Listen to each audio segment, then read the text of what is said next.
बोले भारत माता की। नए जोश, नए उत्साह, नई उमंग के साथ परम श्रद्धेय कुलाधिपति महोदय के कर कमलों से राष्ट्र ध्वज का पूजन, वंदन और ध्वजारोहण होगा। जय श्री राम।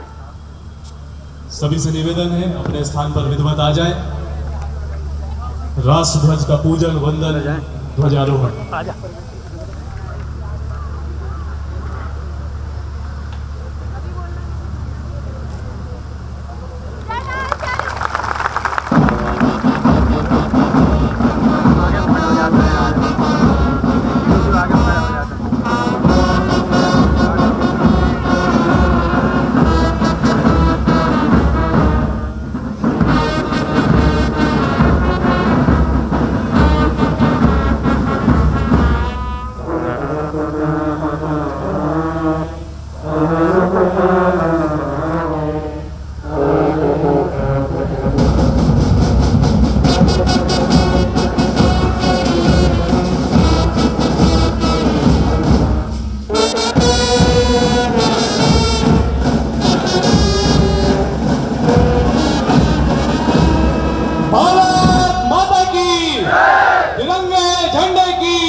ध्वज का पूजन, वंदन।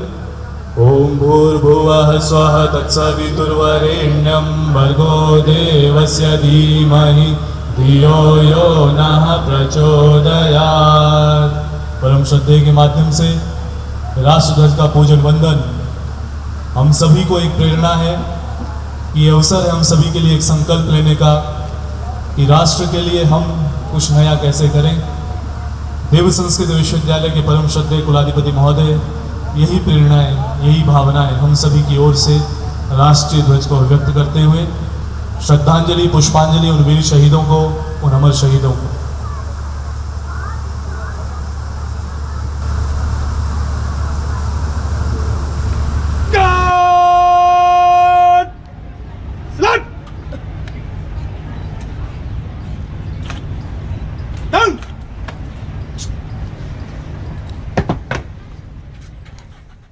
युग ऋषि वेदमूर्ति तपोनिष्ठ पंडित श्री राम शर्मा आचार्य जी, जिन्होंने श्री राम मत्त के रूप में अपनी जवानी में स्वतंत्रता संग्राम में अपनी भूमिका अदा की, ऐसे गुरु का स्मरण, वंदन, पूजन आज के इस अवसर पर हम करते हैं।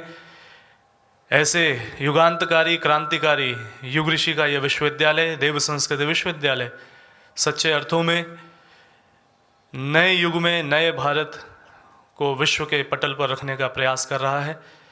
एक बार पुनः से स्वागत, अभिनंदन इस अवसर पर परम श्रद्धेय का एवं आप सभी से निवेदन है कृपया अपने स्थान पर बैठ जाएं। देव संस्कृत विश्वविद्यालय में होने वाला हर पर्व अपने आप में एक प्रेरणा लेकर के आता है। उन्हीं प्रेरणाओं के पर्वों में हमारे बीच पधारे हमारे परम श्रद्धेय कुलाधिपति महोदय, हमारे अभिभावक से हम के स्वागत के लिए हम निवेदन करेंगे आदरणीय कुलपति महोदय से कि इस अवसर पर हम सभी के मध्य पधारे परम श्रद्धेय का स्वागत, अभिनंदन माननीय कुलपति महोदय की ओर से। और हम सभी अपने करतल ध्वनियों के माध्यम से आइए इस क्रम में जुड़ते हैं। सांस्कृतिक कार्यक्रम की श्रृंखला को आइए शुरू करते हैं। देव संस्कृत विश्वविद्यालय जो सदैव से राष्ट्र की सेवा के लिए समर्पित है, इस पूरे विश्व को एक क्रांतिकारी देन है युग ऋषि की कि राष्ट्र के लिए किस प्रकार से हम समर्पित हो सकें। ऐसे हमारे गुरु के सच्चे शिष्य यहाँ गढ़े जाते हैं जिनके जीवन का लक्ष्य राष्ट्र की सेवा है।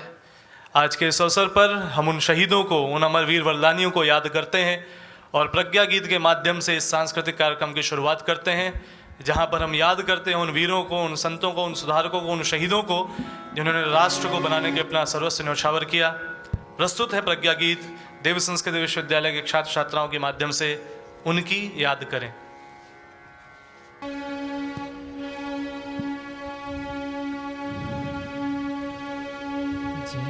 जय जय भारत माता, जय जय भारत माता, जय जय भारत माता, जय जय भारत माता, जय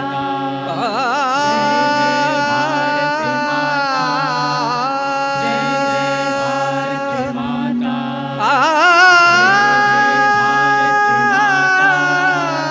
जय जय भारत माता, जय जय भारत माता, जय जय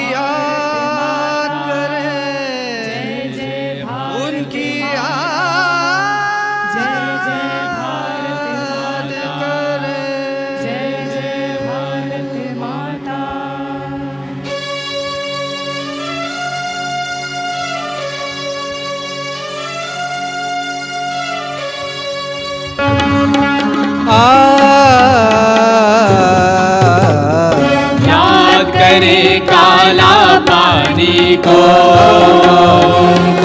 अंग्रेजों की मनमानी को, याद करें काला पानी को, अंग्रेजों की मनमानी को, कोलू में जुट तेल फेरते सावरकर से बलिदानी को,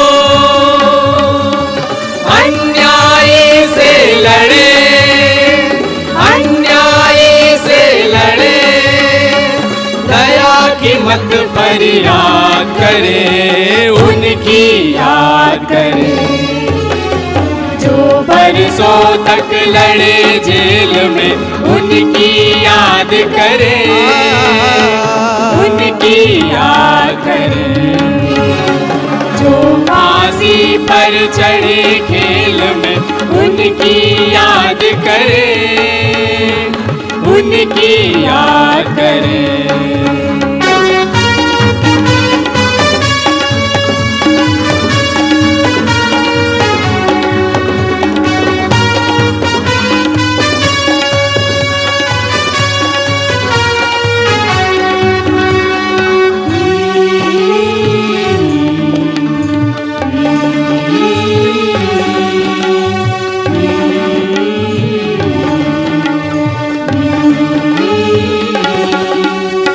बलिदानों की बेला आई, लोकतंत्र दे रहा दुहाई, बलिदानों की बेला आई, लोकतंत्र दे रहा दुहाई, स्वाभिमान से वही जिएगा जिससे कीमत गई चुकाई, स्वाभिमान से वही जिएगा जिससे कीमत गई चुकाई, अंतिम विजय सुनिश्चित पथ में क्यों अवसाद करे, अंतिम विजय सुनिश्चित पथ में क्यों अवसाद करे, अन्यायी से लड़े, अन्यायी से लड़े, दया की मत फरियाद करे, उनकी याद करे, जो बरसों तक लड़े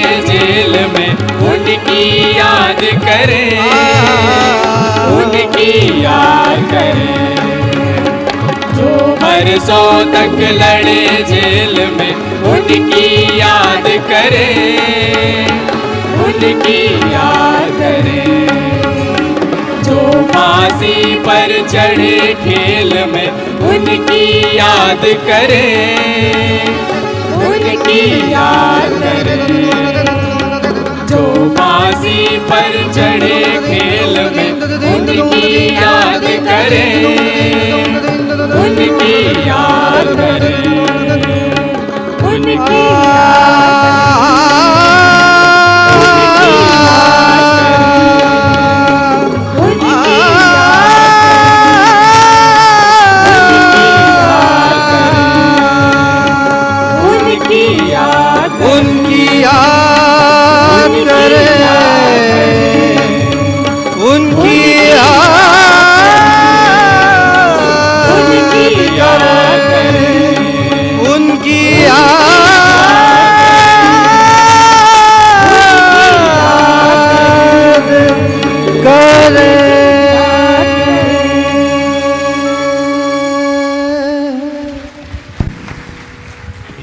देव संस्कृत विश्वविद्यालय के युवाओं की श्रद्धांजलि, भावांजलि उन अमर शहीदों को जिनकी वजह से आज हम हैं, हम उनकी याद करें और अपने मन में फिर से वो संकल्प लें जो प्रश्न कभी कभी उनके मन में उठता होगा कि जिन्होंने हंसकर दे दी जान, बचाई भारत माँ की शान, बढ़ाया तिरंगे का सम्मान, वो तुझसे पूछे हिंदुस्तान, उन्हें हम क्या दे पाए, उन्हें क्या कुछ देना हमारे हिस्से में है, वो है आज देश के लिए जीना। और ऐसे ही संकल्पों को लेकर के आगे बढ़ रहा है देव संस्कृत विश्वविद्यालय। कार्यक्रम की अगली श्रृंखला में एक नृत्य के माध्यम से भाव यही हैं जो ज्ञान दीक्षा में जब संकल्प हम लेते हैं और परम श्रद्धेय हमें याद दिलाते हैं, माता भूमि पुत्रो हम पृथिव्या, जननी जन्मभूमिश्च स्वर्गादपि गरीयसी। इस जननी को हम क्या दे सकें, इन संकल्पों का स्मरण हो। इस तिरंगे के लिए हम क्या कर सकें, इन संकल्पों का स्मरण हो। और इस तिरंगे के लिए, इस जननी के लिए अपना सब कुछ न्यौछावर करने के भाव को लेकर के प्रस्तुत हो रही हैं एक छात्राएं। प्रस्तुत है समूह नृत्य देखो देखो छा गया तिरंगा।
माँ के प्रति अपने कर्तव्यों का स्मरण करता ये युवा हिंदुस्तान एक बार फिर से जागा है, और कैसा जागा है ये हम सब ने इस बीच महसूस भी किया है।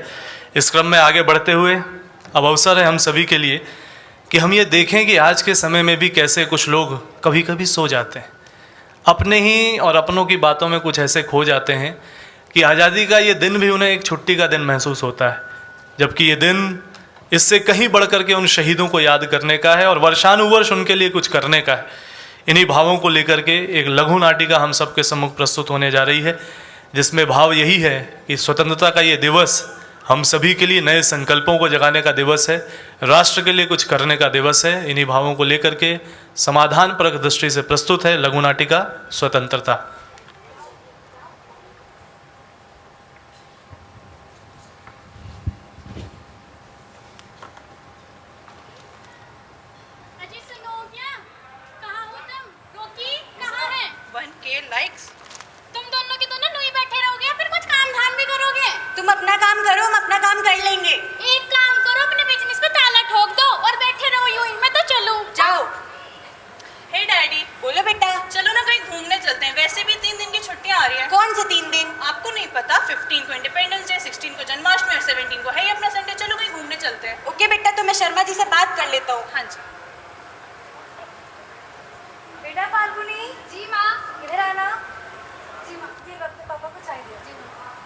पापा चाय लाओ बेटा।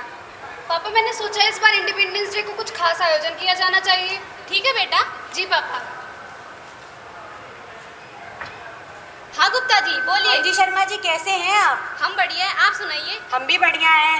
अरे मैं ये कह रहा था आपसे कि बहुत दिन हो गए मुझे आपसे मिले हुए, तो क्यों ना आप फाल्गुनी और भाभी जी के साथ आज हमारे घर पे खाने पे आ जाइए। हाँ वैसे प्लान तो अच्छा है। अच्छा ठीक है, मैं तुम्हारी भाभी जी से बात करके बताता हूँ। ठीक है शर्मा जी। अजी सुनती हो? जी कहिए। आज हमें गुप्ता जी के यहाँ जाना है। अच्छा तो तुम फाल्गुनी को बोल देना वो तैयार रहे। जी मैं कह देती हूँ। फाल्गुनी। जी माँ।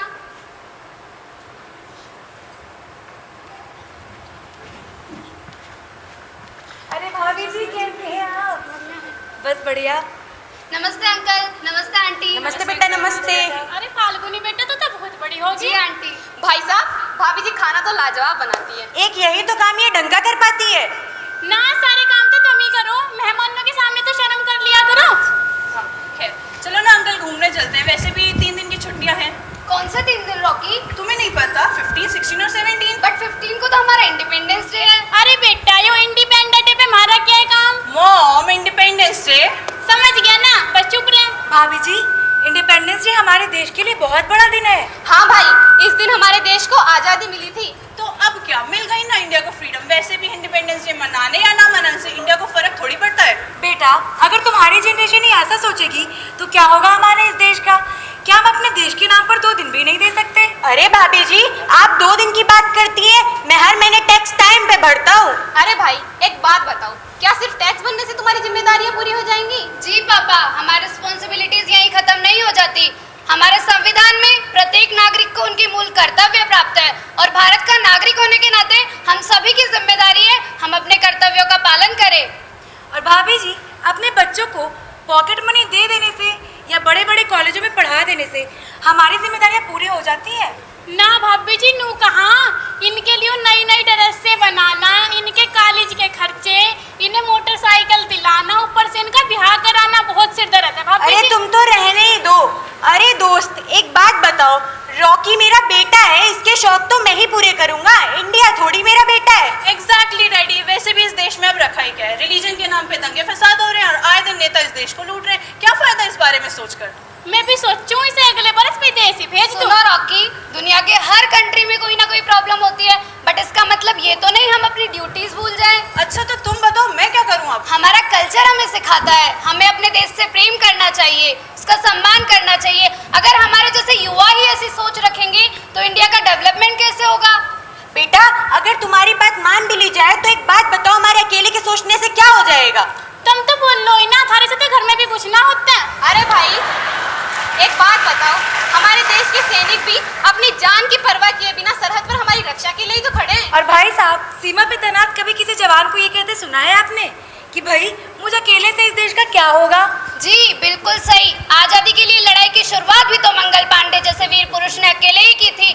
भगत सिंह, चंद्रशेखर आजाद, सुभाष चंद्र बोस, इन सभी के अथक प्रयासों के कारण आज हम आजाद भारत में जी रहे हैं और आजादी के बाद चैन की सांसें भी हमारे जवानों की दी हुई ले रहे हैं। कति सही कह रही है बेटा, तूने तो आज मेरी आंखें ही खोल दी। You are absolutely right Falguni. मैं अपनी मॉडर्न थिंकिंग के चक्कर में अपनी ड्यूटीज ही भूल गया था। अब से मैं भी कोशिश करूंगा कि मैं अपनी युवा होने की सारे रिस्पॉन्सिबिलिटीज अच्छे से निभाऊं। शुक्र है भगवान का, इन दोनों निठल्लों को अकल तो आ गई। हाँ हाँ आ गई ना। अब बताओ बेटा हम करें तो करें क्या?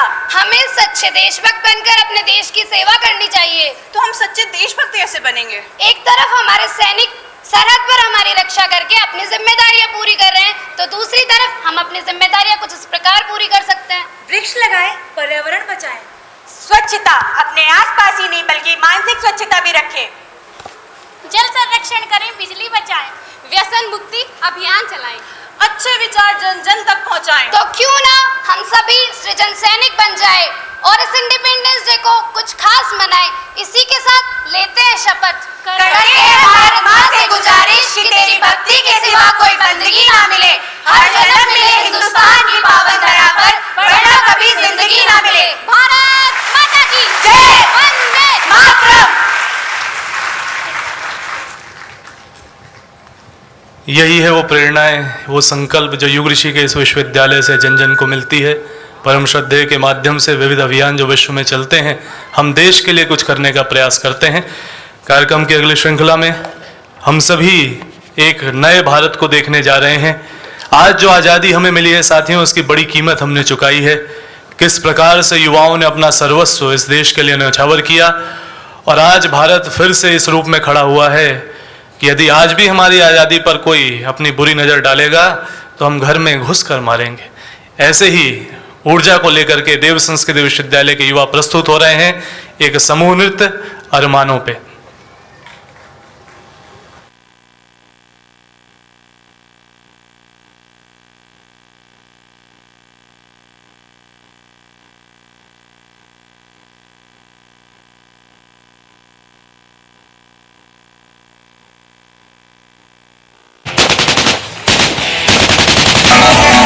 नमस्कार, सी बिजनेस देख रहे हैं आप। मैं हूं ताबिश हुसैन और इस वक्त की सबसे बड़ी खबर आपको बता दें, उत्तर कश्मीर में बारामूला के उरी सेक्टर में सेना के ब्रिगेड मुख्यालय पर हमला हुआ है।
हिंदुस्तान है, ये हिंदुस्तान घर में घुसेगा भी और मारेगा भी। अगर मैं अपने देश, अपने भाइयों के लिए अब नहीं लड़ा तो मैं अपनी नजरों में फर्जी बन के रह जाऊंगा। सर, आई प्रॉमिस यू, आप मुझे कहीं भी भेज दीजिए, मैं अपने हर एक सिपाही को जिंदा सही सलामत वापस लाऊंगा।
ये थी युवा भारत की, नए भारत की ऐसी तस्वीर जो एक नई तकदीर लिखने जा रही है इस देश की। साथियों, अब अवसर है आज के इस विशेष अवसर को और विशेष बनाने का, क्योंकि आज देव संस्कृति विश्वविद्यालय एक नए कलेवर में अपनी वेबसाइट को लॉन्च करने जा रहा है। 15 अगस्त 2019 के इस क्षण में हम इस पल के साक्षी बनने जा रहे हैं जब हम नए सिरे से देव संस्कृति विश्वविद्यालय को और उसकी वर्चुअल प्रेजेंस को पूरे विश्व में लेकर के जाएंगे। मैं परम श्रद्धेय कुलाधिपति महोदय से निवेदन करूंगा कि अब से कुछ ही पलों में उनके माध्यम से एक बटन के क्लिक के साथ आप सभी के सामने देव संस्कृति विश्वविद्यालय की नई वर्चुअल प्रेजेंस पूरे विश्व में www.dsvv.ac.in आप कभी भी मिलें, किन्हीं से भी मिलें, कहीं भी मिलें, आप उनको कह सकते हैं, क्योंकि अब श्रद्धेय ने बटन दबा दिया है। यहाँ पर हम सभी के सामने देव संस्कृति विश्वविद्यालय की नई वेबसाइट नए कलेवर में लॉन्च हो चुकी है। अपने आप में डेस्कटॉप फ्रेंडली, मोबाइल फ्रेंडली ये वेबसाइट www.dsvv.ac.in नए कलेवर में। एक बार फिर से ज़ोरदार तालियां। आप सभी इस वेब लिंक को ज़्यादा से ज़्यादा लोगों तक शेयर करें और जन जन तक विश्वविद्यालय का संदेश पहुंचाएं। अगले पल में हम सभी निवेदन करेंगे परम श्रद्धेय से कि आज के इस अवसर पर तरुपुत्र अभियान के अंतर्गत वृक्ष तो हमने जन जन तक लगाए हैं। यहाँ पर टेक्नोलॉजी के साथ हमेशा श्रद्धेय आगे पूरे विश्व में हम सबको ले जाते हैं, तो उन्होंने एक प्रेरणा दी कि वृक्षों के साथ भी तरु मित्र जब उन्हें बना लिया है तो टेक्नोलॉजी के इस युग में उनसे मित्रता कैसे करें। तो QR कोड के माध्यम से उनकी पहचान होगी। परम श्रद्धेय के कर कमलों से यहाँ पर 2 वृक्ष जो हैं उनमें QR कोड जुड़े हुए हमारे जो नेम प्लेट हैं उसको स्थापित करके इस अभियान को एक नई गति, नई दिशा प्रदान की जाएगी। श्रावण का ये पर्व है, वृक्षारोपण का ये अवसर है।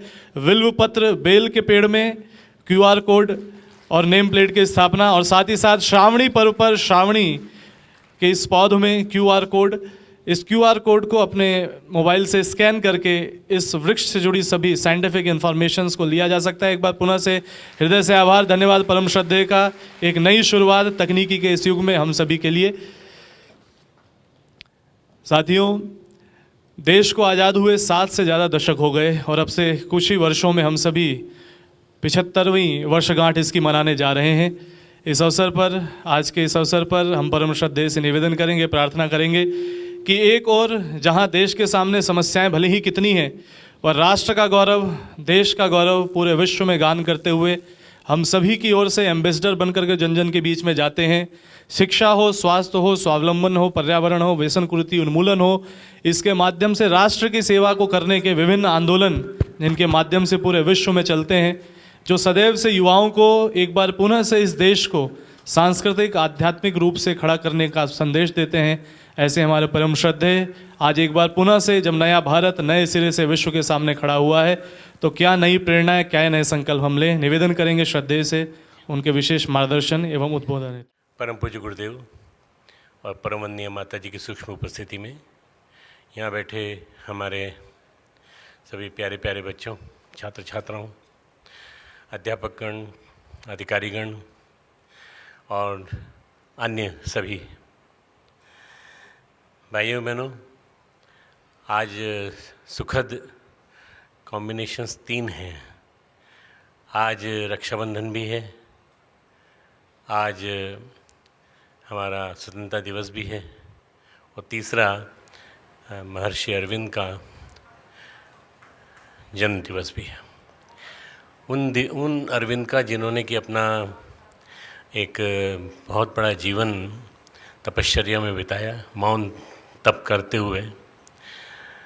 1926 के बाद 1950 तक उन्होंने पूरा समय तप में बिताया। और परम पूज्य गुरुदेव का ये कहना था कि एकांत साधना जो उन्होंने की, उसी का परिणाम था कि ये भारत आज़ाद हुआ। उनके साथ साथ रमन महर्षि। तो इस तरह से ये 3 कॉम्बिनेशंस आज हो रहे हैं। 15 अगस्त हर वर्ष आता है और बच्चों के लिए छुट्टी के रूप में आता है, टीचर्स के लिए भी छुट्टी के रूप में आता है, मिठाई बंटने के रूप में आता है, नेताओं के लिए भाषणबाजी के लिए आता है। तो वास्तव में ये हमें याद दिलाने आता है कि हमें उन कुर्बानियों को याद करना है जिन कुर्बानियों ने सही अर्थों में इस देश को हजारों वर्षों की गुलामी से निकाला। अभी अंदर से बाहर तक कंपा देने वाला एक बढ़िया सा रोमांचक आपने एक्शन प्ले देखा जो हमारे बच्चों ने किया। अभी बहुत सुंदर, बहुत बढ़िया, ताली बजाने लायक। उनके जर्रे जर्रे से, बच्चों के जर्रे जर्रे से जोश टपक रहा था, जिसको हमारे प्रधानमंत्री जगह जगह पूछते हैं, हाउ इज़ द जोश, हाउ इज़ द जोश। High sir, high sir. मित्रों, ये न केवल हमारे प्रधानमंत्री का जोश है बल्कि हर भारतवासी का जोश है कि आज इस नाजुक परिस्थिति में, जहां हम लोग अभी मुश्किल से 20-25 रोज़ पहले, 15 दिन पहले अपने देश का एक ऐसा हिस्सा जो हमसे कट गया था, उसको हम आज़ाद करके फिर अपने साथ जोड़ने में समर्थ हुए हैं। एक प्लास्टिक सर्जरी हुई है और प्लास्टिक सर्जरी से हमने जोड़ दिया है उसको। ये कश्मीर अविभाज्य अंग है, अब इसको कोई अलग नहीं कर सकता। और अभी तो ये एक मंजिल है, दूसरी मंजिल बाकी है। पाकिस्तान ऑक्युपाइड कश्मीर हमको वापस लेना है, वो हमारा ही हिस्सा है जिसको आपने ज़बरदस्ती ले लिया। मित्रों, ये इस देश की मिट्टी की कुछ खासियत है। मैं जब थोड़ा सा पढ़ता हूँ लोगों के बारे में तो मैं इतिहास की गहराई में जाता हूँ।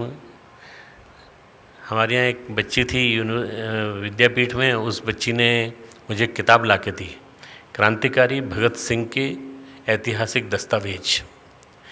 फिर वो उन सर को लेके आई जिन्होंने मुझे उनसे उनके रेमिनिसेंसेस, जो उनके जो स्मरण थे, उनको वो सब उन्होंने याद दिलाया मुझे बहुत अच्छा लगा।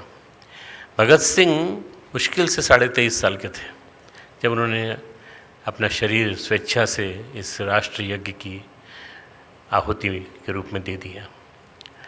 मित्रों, उस आदमी ने जो जो लिखा है वो इतना महत्वपूर्ण है कि देखने के पढ़ने के बाद ऐसा लगता है कि वास्तव में भगत सिंह न होता तो शायद हमारा देश आज़ाद नहीं हुआ होता। भगत सिंह के साथ, भगत सिंह के साथी, भगत सिंह के दोस्त जितने भी थे, पर इनसे भी पहले अगर हम जाएं तो मित्रों एक आदमी मुझे याद आता है जिसका नाम है महाराणा प्रताप। महाराणा प्रताप 14वीं 15वीं शताब्दी में जब एक विलासी राजा, एक जिसको ग्रेट कहा जाता था, द ग्रेट, मुझे मालूम होगा तुमको याद है किसको कहा जाता था the great? Akbar the great. उस अकबर द ग्रेट ने कितने जुल्म किए, कितने अत्याचार किए, कितने लोगों के धर्म बदले, कितने नुकसान किए, कितने मंदिर तोड़े, कितनी मस्जिदें स्थापित की, ये बहुत सारे लोगों को नहीं मालूम है। पर मित्रों, महाराणा प्रताप एक ऐसा आदमी था जिसने उनसे संघर्ष किया। इसलिए आज़ादी का संग्राम हमारा बहुत पहले से चालू हो जाता है।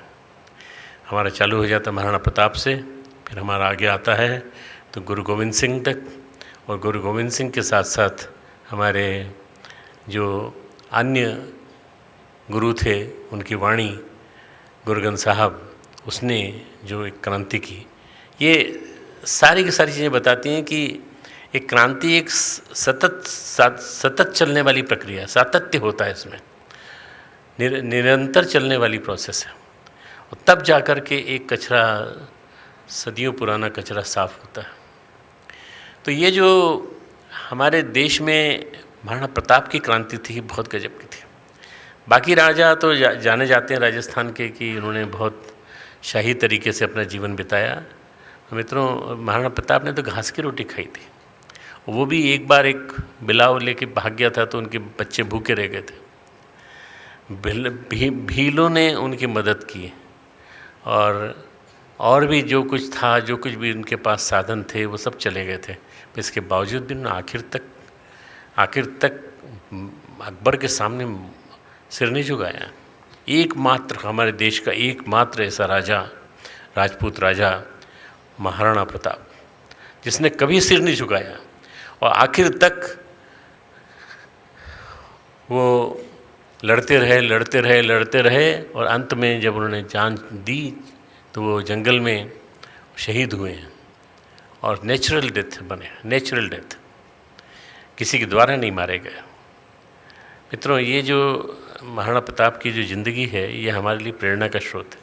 कितनी भी मुसीबतें आएँ, कितनी भी प्रतिकूलताएं आएँ, हमें अपने सुख सुविधाओं के साधन को नहीं देखना है, हमें ये देखना है कि हमें क्या, हमने राष्ट्र के लिए क्या किया।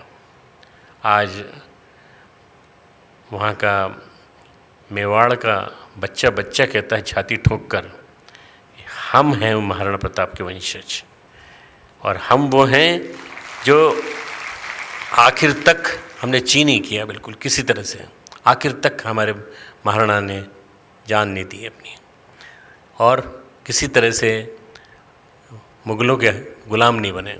वहाँ से चालू होता है स्वतंत्रता संग्राम, वहाँ से चालू होकर के रानी चेन्नम्मा मद्रास के पास की, और उसके बाद महारानी झांसी की रानी, जिसका मैंने उदाहरण सुनाया था आपको उस दिन क्लास में, कि वो 2 सहेलियों को लेकर के और डाकू को लेकर के नदी पार करके आ गई, और कहीं भी किसी भी तरह से उसने घबराई नहीं।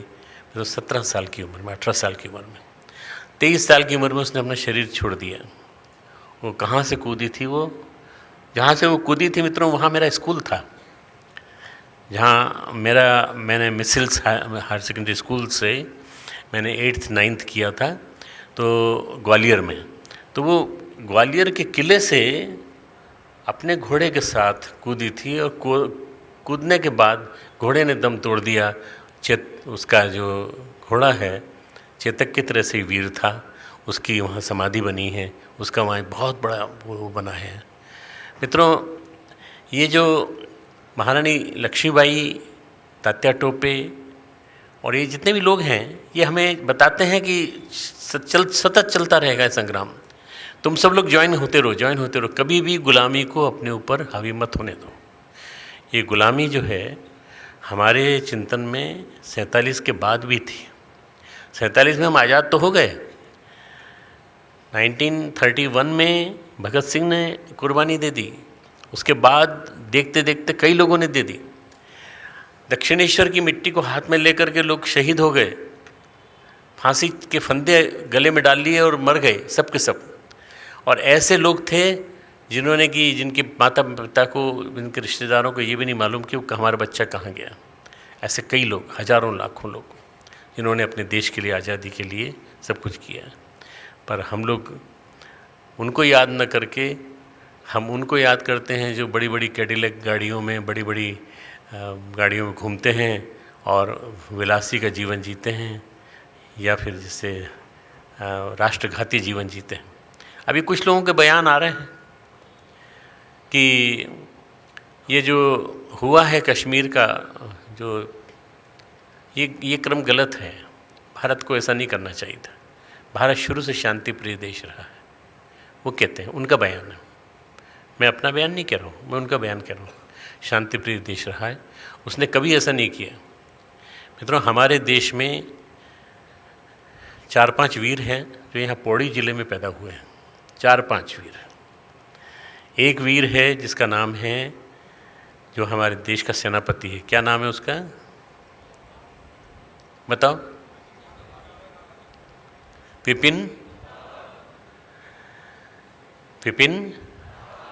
विपिन रावत हमारे देश के सेनापति हैं, वो पौड़ी ज़िले में पैदा हुए हैं। उसके बाद एक और है अजीत डोवाल।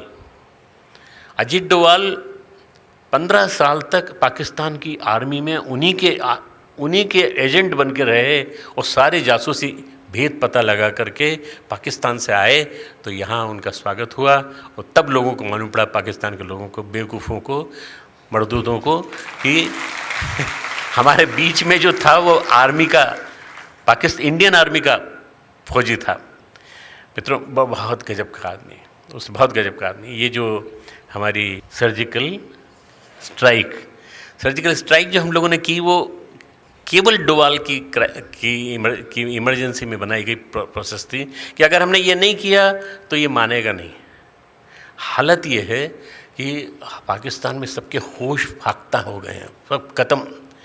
कोई उनसे पूछे कि क्या करोगे हिंदुस्तान से, तो बोले क्या करेंगे, कुछ नहीं कर सकते, कुछ नहीं कर सकते, कुछ नहीं कर सकते, जो कुछ करेगा वही करेगा, हम नहीं करेंगे। तो मित्रों, ये ऐसे मौके पे इंडिपेंडेंस डे आया है, बहुत ही बढ़िया। अभी पिछले 15-20 दिन के अंदर ही सब कुछ हो गया। और मित्रों, वहाँ प्याज नहीं पहुँच रहा है, टमाटर नहीं पहुँच रहा है, बस इसी से नाराज़ हैं, वो दुखी हैं। उनको और कोई चीज़ से परेशानी नहीं है, आज़ादी से परेशानी नहीं है। अगर हम उनको आज गुलाम बना लें और कहें सबको 1 किलो प्याज रोज़ मिलेगा, तो सब मानने को तैयार हो जाएंगे, बोले ठीक है। हिंदुस्तान जिंदाबाद बोलने के लिए तैयार हैं वो लोग। ये हालत है वहाँ की, बहुत विलासी जीवन, बहुत बेकार जीवन। और हमारे यहाँ की टीम के साथ क्रिकेट खेलने वाला एक खिलाड़ी इमरान, वो बुरी तरह से जब बात करता है पाकिस्तान टीवी पे, तो ऐसा लगता है कि ऐसा अभी इसके दम निकल जाएगा, अभी इसका दम निकल जाएगा। जो बॉलिंग करते समय हाँफता था, वो अभी इस समय उसकी ये स्थिति है। मित्रों, ये देश जो है आज़ाद हुआ है तो वीरों के बलबूते, वीरों के कारण, भारत के वीरों के कारण।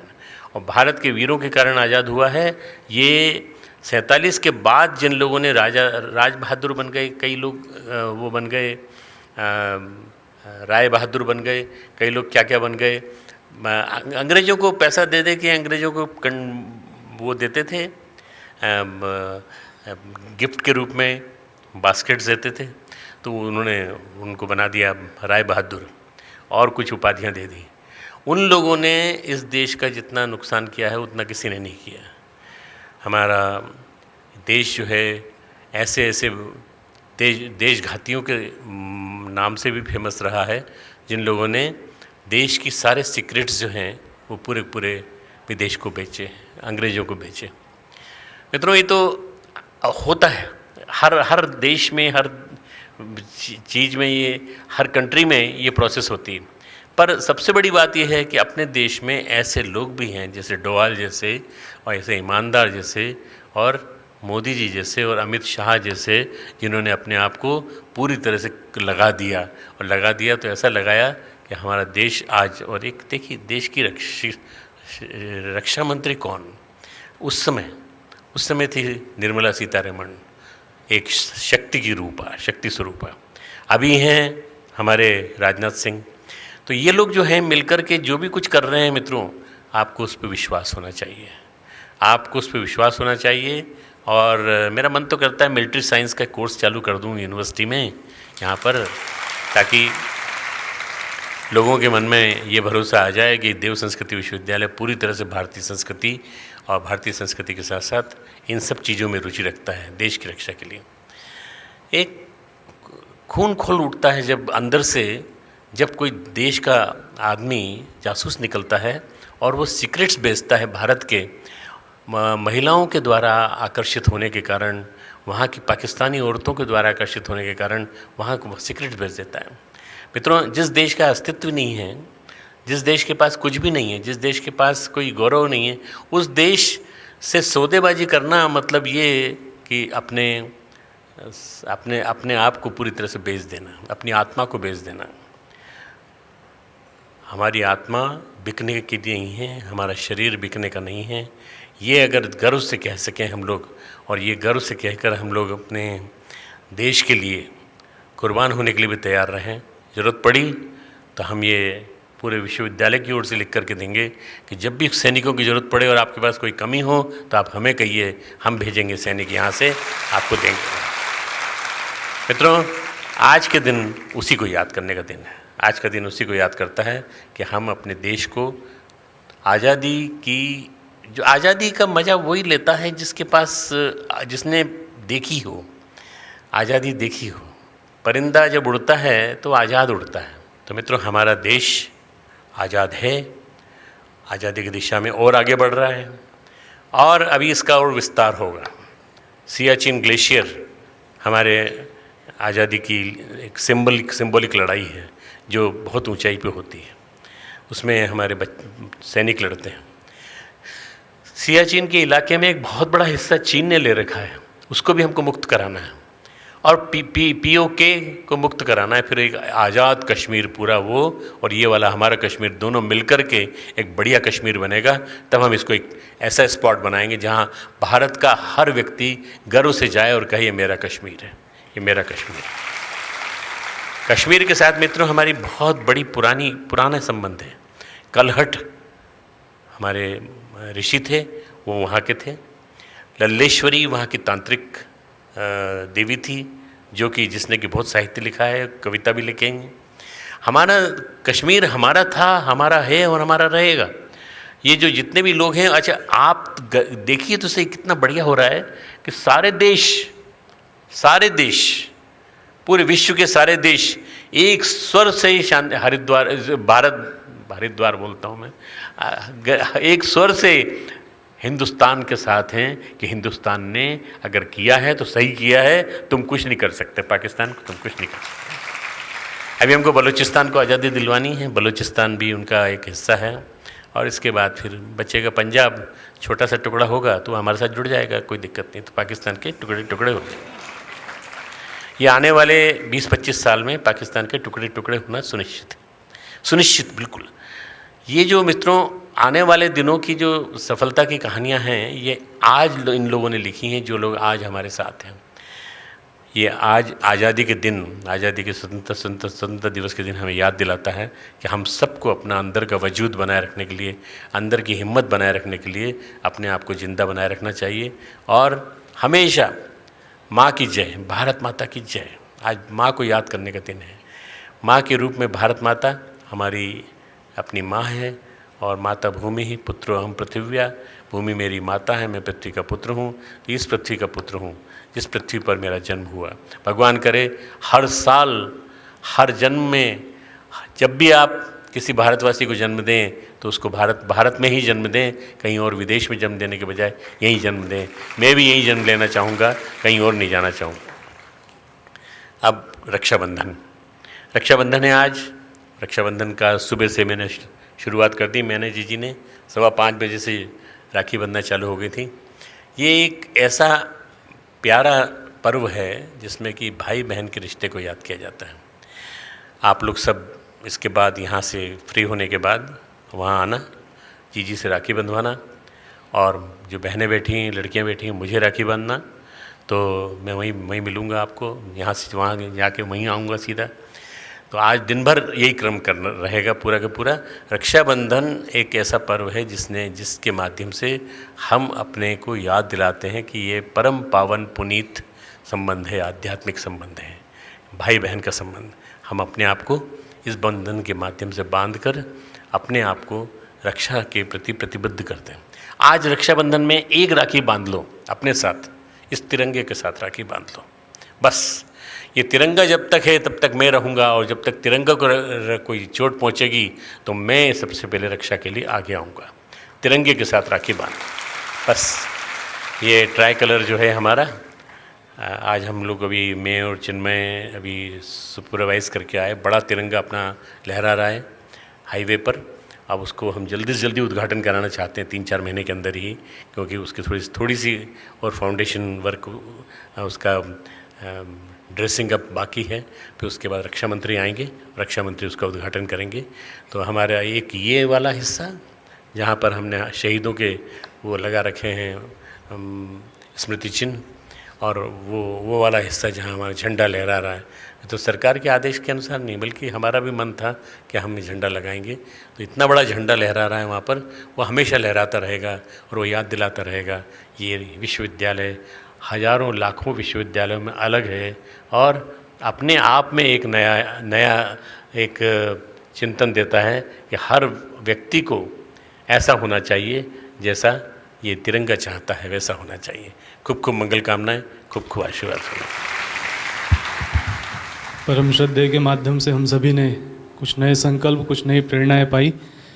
आइए एक बार अपने भावों के अभिव्यक्ति बोले भारत माता की, भारत माता की। अपने स्थान पर आप सभी बने रहेंगे। परम श्रद्धेय हम सभी के मध्य से प्रस्थान कर रहे हैं। हम सभी उन वीरों को नमन करते हैं, उन शहीदों को नमन करते हैं, और अपने उन कर्तव्यों का बोध करते हैं जो श्रद्धेय के मार्गदर्शन में हम सभी ने पाया। इस बार एक राखी तिरंगे के साथ बांधने का जो संकल्प, जो प्रेरणा उनसे मिली है, आइए इन्हीं भावों के साथ शांति पाठ। ओम द्यौ शांति अंतरिक्षं शांति पृथ्वी शांतिराप शांतिरौषधयः शांति शांति ब्रह्म शांति सर्वगं शांति शांतिरेव शांति सामा शांतिरेधि। ओम शांति शांति शांति सर्वारिष्ट सुशांति भवतु। आप सभी को बहुत बहुत धन्यवाद। हमारे YouTube चैनल शांति कुंज वीडियो गायत्री परिवार को सब्सक्राइब करें एवं बेल आइकन जरूर दबाएं ताकि गायत्री परिवार की विभिन्न गतिविधियों की जानकारी आपको मिलती रहे।